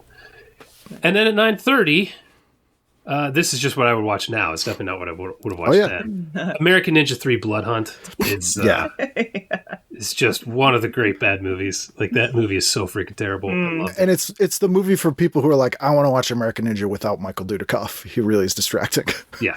I want an American Ninja story that makes way less sense than the Dudikoff movies. Yeah. So we're going to go with Blood Hunt, where they land a hang glider in the back of a moving truck for no reason. Because it's cool. Yeah. Because you can. No one asked if they should. No one asked if they should have made that movie. And then, Erin, did you do your 9 o'clock? Doogie. Doogie would have been it. Oh, okay. That's it. Yeah. Okay. You're not going anything but love with Richard Lewis and Jamie Lee Curtis? Can't say that I did or would have. Like, that didn't even ring a bell. I was such an early to bed person. I can't say that. I never saw anything past 10 o'clock. Because that was your bedtime, or you were like willingly going to bed at that time? Both. Yeah. I mean, she still goes to bed at between 8 and 9 o'clock every night. I mean, I do that now, but I'm old. Oh yeah. Yeah. He and his roommates had epic parties in college, and I would just remove myself from the party and go lay down to go to sleep. Yeah, she'd just go to bed. He's like, Sleep what are you during doing? anything. I'm like, I'm laying down. I'm tired. It's time for sleep now. To just go to bed. I'm tired. That's impressive. I'm actually very impressed by that. I did not She didn't care either. She's like, Did no. not care. Horror movie connection, guest starring on Growing Pains that night, Heather Langenkamp. Oh, no kidding. Second guest appearance on Growing Pains after she was in the backdoor pilot for Just the 10 of Us. Playing a different character in this one. Oh, I had no clue. All right. Yeah. Cool. Did you ever watch Just the 10 of Us? Nope. No. Well, maybe. Was Coach Lubbock. It was a spinoff of Growing Pains. I have the world's largest collection of Just 10 of Us memorabilia, which is the only collection of Just 10 of Us memorabilia. But it weirdly has a ton of connections to Nightmare on Elm Street. Oh. And Matt Sheckman, who played the son on the show, now directed WandaVision, and Mad Men, like all this stuff. It's really weird. Yeah. Wow. No, But Heather Langenkamp was on that show. And Brooke Thies, who's in part 4. She's the one that turns into the cockroach. She was also one of the sisters on that show. Oh, the bench presser. Yes. Yep. Okay. With the Sinead O'Connor song. Well, her arms get ripped off. Thursday, what are we doing? We're on Thursday? Yep. All right. It's the Cosby Show. It's a good show. It was the Cosby Show. Dr. Huxtable, yeah. Huxtable. I loved that show. Just mix yourself a drink, sit down, and watch Cosby Show. It's a great show. It's very funny. It's obviously impossible to watch now because the guy made himself a work-from-home gynecologist, which didn't seem weird at the time. But the cast was funny. I feel so bad for the cast of that show. It's incredible to go from America's Dad to a piece of garbage. Yeah. I mean, That's why I was like, oh, don't even write this on here. But we watched. I mean, sat down to watch the Cosby Show. Everybody did. Everybody did. Everybody did. That show was amazing just for race relations. Yeah. Like, everybody loved that. There isn't anybody who was like, oh, that show sucks. Like, everybody dug it. Nobody cared about race when they were, like, it was just like a wholesome show. Mm-hmm. Yep. And now it's like, damn it, you ruined that for everyone. Oh, man. You son of a bitch. And weirdly, this was the season that The Simpsons moved from Sundays to Thursdays, and it was Fox taking a shot across the bow right at Cosby, going, "We're the anti-Cosby." Like, and it was one of the reasons at the time everyone was like, "The kids shouldn't watch The Simpsons. It's disrespectful." Yeah. It's really, and that was one of the reasons because The Simpsons was like, "We're taking on Cosby." Oh, wow. Turns out the Simpsons were the moral ones. Yep. Yep. Everybody should have been taking their cues from Homer. Right. Yep. Bill Cosby. Choking his son. What else did you watch? Cheers was on that night. Oh, I didn't see Cheers. Final season. Seinfeld was on. I didn't watch Seinfeld at that time. I've only watched Seinfeld later. But Cheers was the one. And Cheers for us reran, I think at like 10 or 11 o'clock on, I want to say a Friday or a Saturday. So when I was little, because that was, I mean, when I was, what did you say this year was 91? 91, I see it's yeah. 91. I was in first grade. So I'm not staying up until, 9:30. But my dad would get me out of bed to watch Cheers because I loved Cheers. And I would watch Cheers with my dad and then he would put me back in bed. Really? Yeah. Oh, that's funny. Yeah. Have you guys ever been to Boston? Yes. Have you gone to Cheers when you were Gone here? to Cheers? Mm-hmm. Yep. Yeah, my sister did a semester at UMass of Boston, so I went up to stay with her one weekend, and we did all the stuff. Oh, I often see you have a Rhode Island shirt on. Do you have a connection there, or did you just have the Rhode Island shirt? People sent it. People from the show have sent it, and we never wear shirts we've bought anymore. It's just all stupid shit people send. Yeah, free stuff is what you have. Yeah, it's cool it's crazy to go to the Bullfinch pub, the thing they based Cheers on. And as a kid, I didn't know that it wasn't like Cheers. So my uncle used to work there, and I'd go and I'd be like, where are they here? And they'd be like, no, they're not here today. Woody's not working. Like, how does that, because you can't go to the set of a TV show for anything else. Right. Yeah. It was shocking. I remember this too. I was a Girl Scout in like 5th or 6th grade. We did a trip to Boston. And for some reason, they thought it'd be a good idea to take the Girl Scouts. It was probably for the adults that were with us to see this bar. And so we were allowed one Girl Scout at a time, accompanied with an adult, to walk through the door, take a picture, and walk back out. Yeah, because it's a bar. That was the rule because it was a bar. So we weren't supposed to be in there. But that was it was such a cool thing for me because, like I said, my dad would get me up, would watch the show, and I go back to bed. So like when this opportunity came up to go and see it, it was a big deal. I'm like, I gotta get the picture from my dad. And then the statue, it was like the carving, the Native American carving. Oh yeah, was there right inside the door. I'm like, I gotta get that. So that was the picture I took. I was so proud of myself. I heard it looked nothing like the bar. It looks nothing like the show. Yeah, the layout was the same, but then as it moved on, it kind of didn't. But yeah. But you were still like, this is nuts. Like I can't think of another example of where you can do that. Yeah, that's cool. It was fun. So was Pittsburgh the closest major city? Yeah. Oh yeah, by far. Okay. Yeah, but so Pittsburgh was a dead city for 30 plus years. So, like I went there some as a kid, but not often. There just wasn't much there. I mean, one of the rivers was green. All the buildings were blackened. Not for St. Patrick's Day. I mean, it was a real dump. So it was the closest major city, and we never went. Because weirdly, the only other thing I can think of that's sort of like Cheers is that you could go to the Monroeville Mall from Dawn of the Dead. And that looked pretty much the same I made a trek there in my 20s, and it was like, I knew where everything was. I'd never been there. But that's literally the only other thing I can think of that you could do that.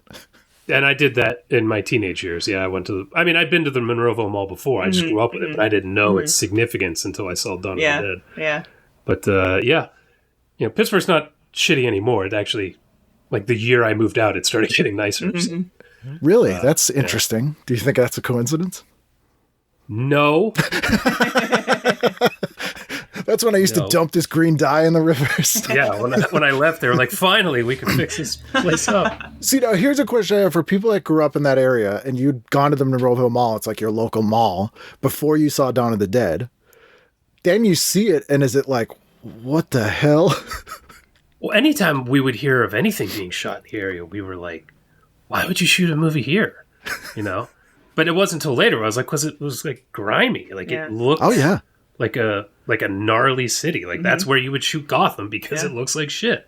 Yeah. So it made sense. There were two closer to me than Pittsburgh. So the town I grew up in, I went to high school in, Rural Valley. They shot at the funeral home. It's Silence of the Lambs. Silence of the Lambs. Yeah. Oh, okay. Silence of the Lambs Is up there. Yeah. That was Jim Gum's house or whatever. James Gum's house. Whatever his name was. Yeah. That was there, and that was crazy. And then there's a bridge in Katanning that they used for the Mothman Prophecies because of the specific structure of that bridge. Oh, that's right. I saw that with you a couple years ago, and I was like, holy shit, that's the bridge.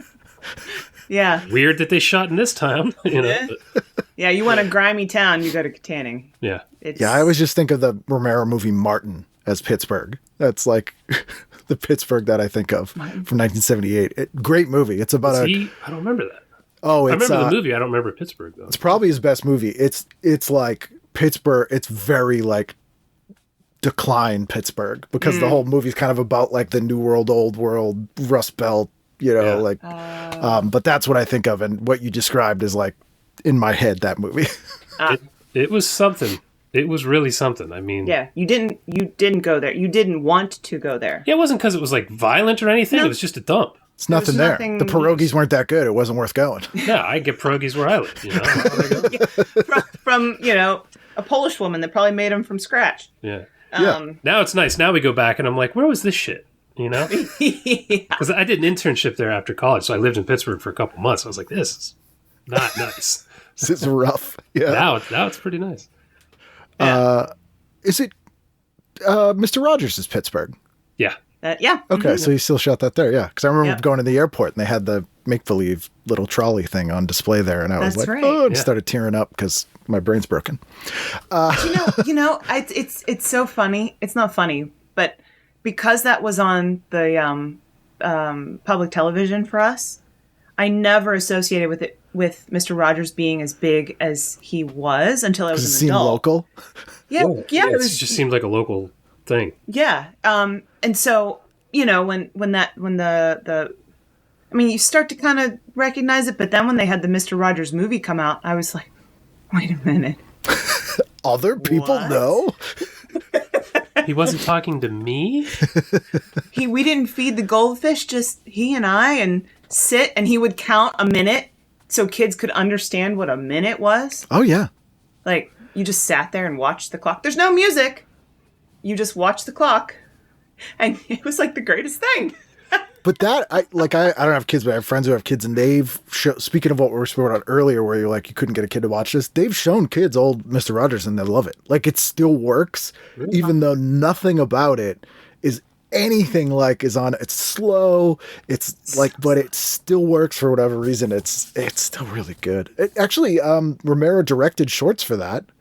And Michael Keaton was an intern at Mr. Rogers. I did know about Keaton. I don't think I knew about Romero, though. Yeah, he shot the one, with the crayon. How they make crayons. They would show like on them. Yeah, Romero shot that. That's Romero did. It's a beautiful episode. Huh. Yeah. Watching those crayons. Very strange. Crayons. Sorry. Crayons. Crayons. Pittsburgh is a weird town. They shot so much good stuff there. And for being like such a small city, they really have shot a lot of interesting shit there. I wonder if it's Carnegie Mellon is probably a big part of it because that's a big entertainment, like theater school, right? Maybe. I don't know how it started, but they still shoot a lot of stuff there now. There's a big tax credit there now. That's why they shoot a lot of movies. Yeah, there, same with Boston.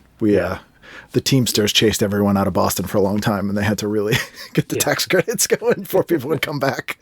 But final night of the week, Friday, what'd we do?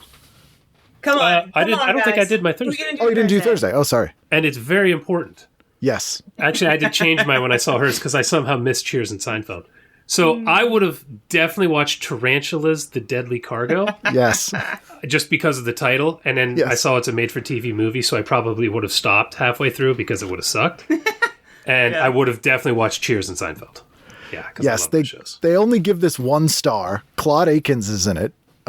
It's it's Tarantulas, the Deadly Cargo from 1977. Crawling stowaways in a coffee shipment are freed by a plane crash near a southwestern town. Oh, jeez. Yeah, I definitely would have started that and been like, this sucks. And then switch it. I like how you could put anything followed by the Deadly Cargo and make that a TV movie. Like, Yep. Absolutely. doesn't even matter that it's tarantulas. Those TV movies were so boring. Oh my God. There's a few good ones, but yeah, that one's pretty I would just see made-for-TV movie, and I'd always be like, yeah, it's about vampires. Oh my God, this is boring.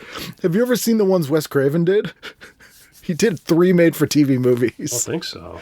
One of them is called Invitation to Hell. And it's kind of about like a hellfire club, rich people who are Satanists. But the best part of it, and this is a spoiler, but it's still worth watching. The husband of this woman who gets sucked into this hellfire club, he invents a fireproof suit because he's a scientist, uses it to go actually into hell with. So he's got like a backdraft suit, and there's literally a door to hell in the basement of this like country club. Oh, it's I gotta watch this. Wow. Yeah, Let's see if we have a copy of that. pretty amazing. It's Swamp Thing era Wes Craven. He did that. He did Deadly Blessing, which Sharon Stone's first thing. It's about killer Amish people actually, and it has. Yeah, that one's great. Yeah, those mean Amish people. Yeah, Who was at the table yeah. when they were, just Cocaine was at the time. Well, there was a weird Hollywood obsession with the Amish in the mid '80s. There's an Amish episode of MacGyver that's really weird. It was all after Witness. Like everyone started making an Amish episode of everything. Kingpin. Yep. There was a weird Amish. There's an Amish Mr. Belvedere. Yeah, there was a lot. So why not make them murderers? And Michael Berryman's in that too. He's one of the Amish. Oh, jeez. Oh my gosh. Okay. Sorry. Yeah. All right. So you're That doing that. is Wow. Kind of funny. So yeah, that would be my Thursday. Friday. I do want to mention Thursday, Fox had their meanest show ever. And it was a sitcom called Babes. And it starred Wendy Jo Sperber, who's great, from Back to the Future. But the premise of the show, now try not to fall off your seat. It's called Babes. But there's these 3 women, and they're really fat. That's literally the show. Wow. And the title is shitting on them. Wow. Take it this didn't last very long. One season. Yeah, whole season. Fox Shame. put a lot of money into it, though. Really? Yes. Again, must have been Like- the same table. Yeah. that I we mean, were Fox doing. also had a show called Women in Prison that was a sitcom. Yeah. Fox did wild shit back then. They were so new. I remember they did a New Year's Eve one year where instead of the ball dropping, they dropped like a car. Yeah. They just needed attention. Yeah, they just did crazy shit to get eyeballs. Yeah. They're like, whatever. I mean, it worked for them because like no one else would have done In Living Color or like any of the shows that The they Simpsons, did. But Yeah. there's a lot of misses, and Babes is a big one. The other infamous one is called Whoops, which is a post-apocalyptic sitcom about people that live in a cabin after the apocalypse. There's a Thanksgiving episode with a giant irradiated turkey. What? Yeah, it's bad. Wow. You don't. Fox. It's a crazy time for television. Yeah. I mean, you could go into a studio and be like, guys, I got a show, right? 3 fat chicks, call it Babes. And they're like, greenlit. You're good. Here's $1 million. That's it. That's going to put us on the map. Awesome. Good idea, dude. Yeah, this is great. Thanks for coming in with ideas. Holy shit. Before we go into Friday, on the same page that Babes is on, there's an ad for Primetime Live that night at 10. This is the headline. Own your own slave boy for 10 cents an hour. What? And it says sugar plantation owners in the Dominican Republic have a mighty sweet deal. Oh. They buy homeless boys from Haiti and enslave them to work 12 hours a day in the fields for 10 cents an hour. What's worse? The bitter truth is our taste for sugar is what helps these horribly distasteful acts go undercover in the world of sugar slaves. Tonight on Primetime Live. Okay.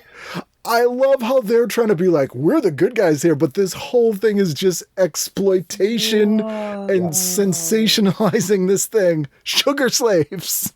I mean, that's Hollywood and New York TV production, in a nutshell, right? We're the good guys. Yeah. But check out all this money we're going to make talking Yeah. about slaves. Also, the headline we're using is own your own slave boy for 10 cents an hour. Get some eyeballs on that thing. Yeah, let's make sure people know they can get somebody to work for 10 cents an Yeah, hour. right. Yeah. Right. Hope you like that sugar. Anyway, we're above this. Sorry. Friday night. Final night. Okay, come on. What was on Friday nights in the 90s? It's TGIF. It was TGIF. Yep. Which I always love they wouldn't do Thank God It's Friday. It was Thank Goodness. That's right. Wholesome in the 90s. I don't remember. I don't remember it being thank goodness. Yeah, that surprised me because I was like, what? TGIF. I miss those days where they would have hosted content, like back to the Joe Bob thing. Like the fact that it was like it'd be different cast members from whatever show every week, and it's just that made it feel like an experience, like having those interstitials and them hosting the show. Yeah. So dumb, but just being like, hey, it's Eddie from Family Matters coming up next. You were like, this feels like an event. Yeah, I love that stuff. I really do. I miss that. I miss those days. I knew she was going to pick TGIF, so I just went with something different. And that is The Naked Gun from the Files of Police Squad. It's really good. I was just talking to you and Dave about this a couple weeks ago. These parody films, whatever you want to call them, are only funny, I think, if you grew up watching them. Like, if I were to... Like, I showed her Spaceballs in her 20s, and she was like, this is stupid. Yeah. I was like, no, this is hilarious. And then I'm watching, I'm like, okay, yeah, this is really dumb. Why do I like this? And I think it's because I saw it when I was younger.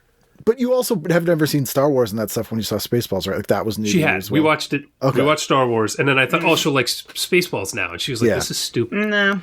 Yeah, I McKinney's- agree with you with two exceptions. Airplane and The Naked Gun. I don't know that I've even shown you either one of these. No, I saw Airplane was in the was on. I think. No, we haven't watched it. No, but I did see it in there. I don't think we watched it. Really funny still. It's just like so... It's like the one that's still funny, and I feel like Naked Gun is too. But there was so... Like, the Hot Shots movies are awful. Robin Hood Men in Tights is the only movie I ever walked out of because it was so bad, and I couldn't I grew up watching all those. Love them all. Dracula Hot Dead and Shots. loving it. Yeah. But I grew up with it. If I watched it right now, I'd be like, this is such a piece of shit. I would hate it. But Naked Gun is good. Like, it is still funny, legitimate. Even though you're watching O.J. Simpson be funny and he's a murderer. Yeah. O.J. Simpson being a... Revisit. Maybe we'll watch that. I don't think we ever tried. Okay. Airplane's really fun. Like, I've rewatched those. Even Airplane 2 I like, but there is just... It's funny. It's just funny. Check them out. That's a good idea. Just revisit, kind of. Yeah. Predator's also on. Oh, what? You didn't pick Predator? How did I miss all this? Yeah, Predator's on Showtime. Alfred Hitchcock Presents. There's a show on that I always mention because no one loves this show. It never comes up. But it was kind of a weird show, and it starred Gary Cole, which people know as Lumbergh from Office Space, and he played Mike Brady in the Brady Bunch movies. It was called Midnight Caller, and this was about a nighttime radio DJ who solved crimes. I don't remember this. It was shot in San Francisco. It was one of the few shows shot in San Francisco before Nash Bridges. But it's actually kind of a fun, weird 90s show. It's sort of like not quite Miami Vice-ish, but it was just a weird show about like this nighttime radio DJ who's solving murders. All right. That actually kind of sounds ridiculous and interesting. Man. So I think I saw Naked Gun was on at 8, and I didn't look at anything beyond it. Yeah, fair enough. Because Predator... Dude, I'll watch Predator all day, any day. Doesn't matter. On all the time in our house right now. Yeah. It's probably on repeat on one of our TVs. I will say, controversial opinion, I prefer Predator 2. That is controversial. Yeah. I like the original. It's dumb. I prefer the second one. Yeah. I like Predator 2. A lot of people don't like Predator 2, but love it. I love it. Like the future setting. Oh, yeah. Dude, I can watch oiled up dudes flexing in the jungle shooting shit. Guys, I think you missed the obvious one though. I think at 9, the story of Alexander Graham Bell is really the one we're going to be talking about. That's riveting entertainment. It really is. And the made-for-TV movie called Babygirl Scott, starring John Lithgow and Mary Beth Hurt. Oh, God. Friday the 13th? Friday the 13th was also on, yeah. Is that The series. Oh. It's the series, which I loved, actually. I loved the series. And Ray Bradbury Theater is on, but the two greatest things I saw are on at 10:30 on Friday night. One of them, and this is bizarre, on the sports channel, is Baseball Arm Wrestling Championship. What channel is this? Sports channel. 10:30 SC. It says Baseball Arm Wrestling Championship. Like, Arm Wrestling Championship, weird enough. I see it now. Okay. I don't know why it's a baseball arm wrestling. So is this like baseball players doing arm wrestling? Or do you like hold a baseball? I'm going to have to arm look this wrestle? up because this is, I don't know what that is. You know, What? I can't. Yeah. And then USA Network had a terrible Swamp Thing series, just unwatchable. And they shot it at Universal Studios Florida, which is why it went on for so long, because they needed something to shoot there. So when people were on tours, they could be like, and here's the USA Network. And the description of this episode is so great. Dr. Arcane sends 2 cyborgs after Abigail. Swamp Thing. Wow. That actually sounds like something we would watch. On our unfortunately. show. Yeah. I've tried to rewatch that show, like from this will be funny. It's so slow and so painful. Yeah, it's bad. It's bad. Damn it. But baseball, arm wrestling. How do you make Swamp Thing boring? Like, you have to work. It's kind of like true. the first movie, if I recall. It's been 20-some years since I watched it, but I remember it being kind of boring. Yeah, I like Return to Swamp Thing, the comedy one that Wynorski did, because it's so dumb. But yeah, the first one's weird, where Arcane turns into like a lion lizard at the end, and yeah, I don't even remember that. I remember Adrian Barbeau goes topless. In the European cut. Well, that was clearly the one I saw. But she sued over it and they took it out. So to end here, as you know, TV Guide is not just informative as opinion. So I'd like to read you the cheers and jeers of this week of May 1991. See if you agree or disagree. Now, I always love these because they're unsigned. So TV Guide doesn't attribute them to anyone. So they're often super bitchy and bizarre. Okay. So it's a split week. We get 2 cheers, 2 jeers. We'll start with the cheers. Okay. Cheers to the lost youth of Hollywood, an entertaining and thought-provoking NBC News special about the problems faced by television's former child stars. In interviews with Jay North of Dennis the Menace, Different Strokes' Todd Bridges, and the Partridge Family's Danny Bonaducci, all of whom have celebrated problems either in their acting days or since, co-hosts Bryant Gumbel and Katie Couric make a larger point. Early fame and later tragedy often go hand in hand. Let's hope the producers and parents alike are taking steps to see the current generation of children's stars don't suffer the same disappointments. Okay. That strikes me as the 10 cents a day scenario where they're like trying to... Yeah. They're just Look at being these poor salacious. people whose lives have been screwed up. Let's make it worse. Yeah. But we'll pretend like we care. Yeah. We're the good guys. We're not exploiting you. No. We're good. No. Good people. Oof. How much money does Bryant Gumbel have? That dude's been on television for decades. What a a good lot question. of money. Yeah, a lot of money. Good question. Because he Gotta be started just crazy. producing early too. So he was, Oh man. a lot of He's money. kind of like the king of television nobody thinks about. Oh, yeah. Yeah. He's like, He's pulling the strings from behind the scenes without having to be. Yeah, that's the way to do it. Yeah, people are like, oh, it's that guy. He hosts a show every now and then. Guy. Yeah. He's actually this evil Svengali. He's like, Gumbel wants to talk to you, man. He's hiring trouble. 10-cent slaves. Yeah. Part of From part the of sugar. Illuminati. Then we have a cheers to PBS's American Playhouse. Now in its 10th season, this anthology series can also take credit for producing or co-producing some extraordinary theatrical films. Errol Morris's sensational documentary, The Thin Blue Line, was made with AP's participation, as were Stand and Deliver and Longtime Companion, both of which garnered Oscar nominations this week. The series has another gem, 1968's The Plot Against Harry, a deft and delightful gangster comedy that was recently revived to great acclaim at a number of film festivals. Wow. Okay. That's just like a PR guy sent that in, and they. Yeah, that's not real. The Thin Blue Line, I don't know if you remember that, but it was Errol Morris's first documentary, and it was kind of about like police shootings, but it came out later that a lot of it was faked and like not like it was this big controversy. It was kind of interesting that came out of that. The saddest PBS American Playhouse I've ever seen was a movie called a movie called Testament, which is a post-apocalyptic movie that is the single most depressing thing I've ever seen. Lucas Haas is in it from Solar Babies. And basically this A-bomb goes off in, I think it's San Francisco, and the whole movie is this family just dying of radiation poisoning for the next hour and a half, like miles away from it's so depressing. It is Holy crap. grim. Wow. Grim. But they won an Emmy for it.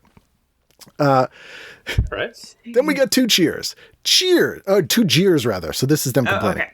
Jeers. While we're on the subject of movies, jeers to NBC for doing it again. 3 weeks ago, we yelled about the network changing the title of a movie to hype the presence of Julia Roberts in it. Now programmers have changed the title to hype a character. On May 3rd, NBC reran the 1986 thriller Manhunter, one of my favorite movies, which it renamed Red Dragon, The Curse of Hannibal Lecter, to take advantage of the fact that Hannibal Lecter is a main character in the current runaway hit Silence of the Lambs. We'll buy the Red Dragon part, that after all is the title of the novel. We won't buy the curse half because Lecter is not a key figure in Red Dragon, and it's just outrageous hype to bill him as a title character in a movie in which he has only marginal, though memorable, part. I mean, it would make sense to me to be like, okay, Silence of the Lambs is a huge hit. Yeah. We have the prequel. Yeah.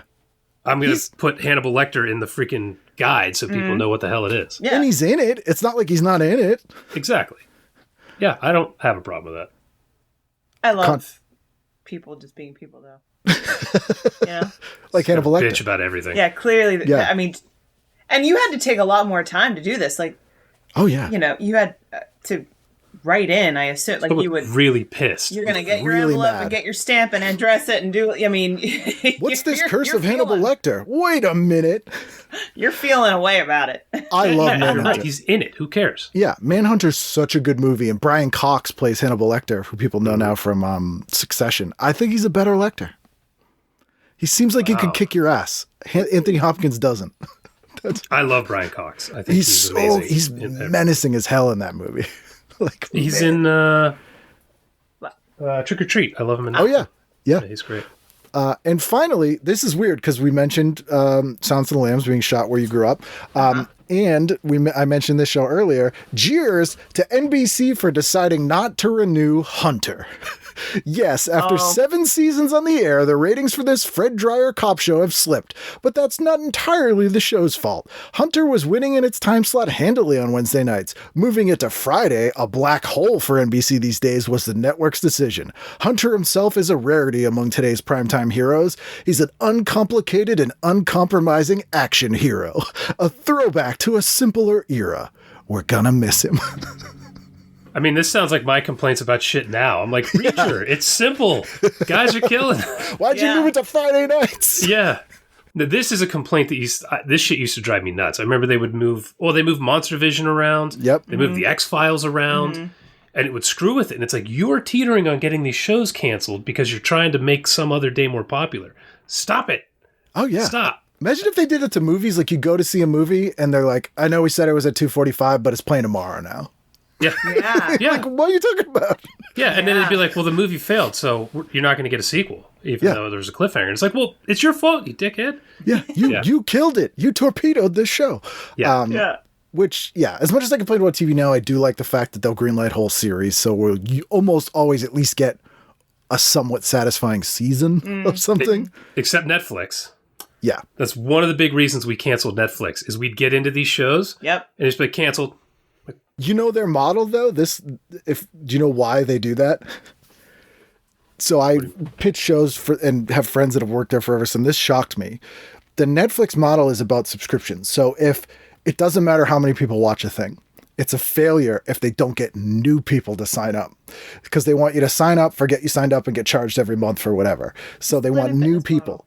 So you'd have 100 million people that all already have Netflix watch a show and they're like, failure. Because it didn't get new people, which it's like, insane. You're going to run out of people, like, which is exactly what happened. Like, that model collapses on itself. Yeah. I mean, we canceled Netflix because I don't remember how many shows we watched in a row that did not have an ending. And I'm like, this is, what am I paying? Oh my gosh. Yeah, they're like, it didn't get new people, so it's a bomb. Even if it got, everyone watched it. It's like, that can't work. Wow. No, I hate that shit. Yeah. Particularly with what you're able to do now. Like, just make it that every season has to have at least a satisfying ending. Like, maybe you don't wrap up every storyline, but give me something that I feel better about. It's tough, like, and as someone who tells stories and, writing a TV show without knowing when you get to end, telling a coherent story with the ball constantly in the air, but trying to also work towards an ending that you might get to eventually, but also tell something that's somewhat satisfying. It's so insane. Hard to do. Yeah, it's insane. Like, the fact that anything gets made that's good is kind of amazing. It is. When you look at the system and how overly complicated it is, and, with like all the rules, like you want to start a TV show and you have to hire now X amount of writers. It's like, well, I don't need 6 writers. Well, you have to have them. Like, well, yeah. But I already wrote the whole you know what I mean? Like, yeah. I got it in my head. It's amazing anything good that gets made. You're right. Yeah. Do you guys watch anything now, or is it? I imagine you're busy watching stuff for the channel, but are there like unwinding shows, like non-work? Well, we're watching Reacher now. Watching Reacher. We watch the one we talk about with a lot of people because not a lot of people have heard of it. Is From. Oh, I love From. I love From. Yeah. Man, just. And they're finally doing a 3rd season, which I'm very excited about. Yeah. Do you watch Evil? No. Oh, you gotta watch Evil. It's the people who made The Good Wife and The Good Fight, the husband and wife team, who actually used to work for Roger Corman. But it's about a priest, a clinical psychologist, and a scientist who investigate miracles for the Catholic Church. Oh, okay. And it's really funny and dark and scary. There's some amazing horror stuff in it, but it's From and Evil are like the 2 shows that I'm like, yeah. All right. Well, yeah, we'll write that down right now. Check it out. We like to watch a lot of stuff that's like self-contained, like it's only going to be 1 season. But one we watched recently that wasn't was Silo. We really like Silo. Oh, yeah. I had the creator of that show on this show. Oh, really? Yeah. Yeah. Another guy started to self-publish. He was a self-published author guy. Oh, you had Hugh Howey on. Yeah, Hugh Howey, yeah. Oh, I thought you meant like the showrunner or something. Oh, yeah. He runs the show. Oh, does he? Yeah, which is unusual. Like he's running the show himself, which is weird. That blows my mind. Wow. Yeah, I read that way back when he self-published it, like when the first short story came out. I read it. Yeah. We went absolutely bananas over that. Yeah, he's a good dude. It's a weird guy. Loves sailing. He's a strange dude. Yeah. Yeah, he and I shared one of our beta readers is the same, so we kind of like knew similar people, but phenomenal writer. I mean, that first Wool story is like one of the best written things I've ever read. Mm-hmm. So, and again, like the fact that he was able to self-publish and get a show on, that's pretty true to his book. Yeah. I mean, he's working on it, which is unusual that the author gets to work on the show. I didn't know he was running the show. That's wild. Maybe that's why it was so well done. We were like, this matches the story really well. Does he have any experience in TV? Nope. They would give him that? No. But again, that's where the streaming model worked in his favor, because Apple Plus was like, I don't know. Right. So they're like, we're just trying, we don't know. We don't do this. So he's like, let me do it. All right. Yeah, here's $100 million. Make a show. Yeah, this is nothing for us. Well, he did a great job because it's good. Mm-hmm. Yeah. It's real good. But again, a rarity. It's rare that you get. I could count on one hand how many times like an author's gotten to do that. Yeah, that's unbelievable. I didn't know he was even involved with the show, but that's cool. Good for him. I'll send you a link if you want to listen to that episode. Yeah, absolutely. That's good stuff. Yeah. We also loved the who writes or directs the Fall of the House of Usher? Oh, Mike Flanagan. Mike Flanagan stuff. Yeah. Anything he does, I'll have to check that out. I've not watched that. It's good. The writing is unbelievable. The writing is unbelievable. I was absolutely blown away. And, we knew, so you can watch it without having any knowledge of Poe at all. And you're like, wow, that's a good show. But then, if you have even just a little bit, you're like, oh, that's something. I know that's something. I know that's something. crap, I know that's something. And then when we went back through episode by episode and looked at how he wove these stories together into a modern story of Poe, it was like... It's unbelievable. Yeah, it rewards you for actually... You can enjoy it on the surface, but the more you know about it, the more it rewards you. And I haven't read Poe since... Yeah, I was 15, you know, like I didn't remember any of that. And then she's like, oh, I think this is this story. I'm like, wait, holy shit, I think you're right. Oh my gosh. I mean, we loved Midnight Mass. I loved Midnight Mass. I thought that was so well written. Arguably, I think this is written better. Yeah, I think so. Huh? It's so layered. I have not seen that. I'm writing that down. So it's so layered. I mean, it's brilliant. Whew. Awesome. Man. Well, thank you guys so much for doing this. As I said, I love the show, and I want to have you guys on, and this was a really good time. I appreciate you guys taking the time to do it. Yeah, thanks for having us on, man. Really do appreciate it. Yeah, and thanks for being flexible with of course, with our schedule, and well.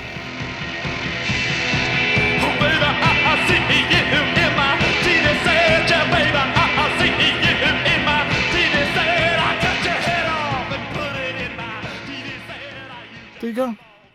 That's the Brants. Again, So Bad It's Good. Excellent show. Read Jason's books. Follow them on all the things. Follow me on all the things.